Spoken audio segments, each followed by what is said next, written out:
मोठ्या प्रमाणात निधी खर्च करून हा रस्ता करण्यात आला।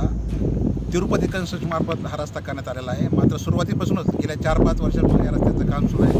अत्यंत निकृष्ट दर्जाचं काम असल्यामुळं काम पूर्ण होण्याच्या अगोदरच ठिकठिकाणी भेगा पडलेल्या आहेत, खड्डे पडलेले आहेत।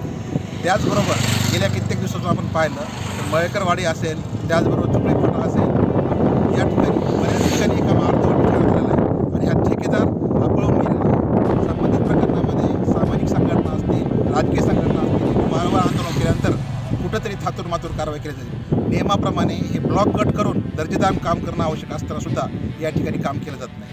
3-4 वर्षापूर्वी जेव्हा आम्ही संबंधित प्रकारे हा उचलला होता तेव्हा पंकजाताई मुंडे यांनी याच रस्त्याचे फोटो नितीनजी गडकरी यांना ट्विट केले होते। त्यानंतर अनपटवाडी या ठिकाणी तो रस्ता पूर्णपणे उघडून पुन्हा नव्याने करण्यात आला होता। त्याच पद्धतीनं या ठिकाणी जो रणवे वस्ती आहे किंवा भीमनगर जे आहे या ठिकाणी नव्याने रस्ता करण्याची आवश्यकता आहे।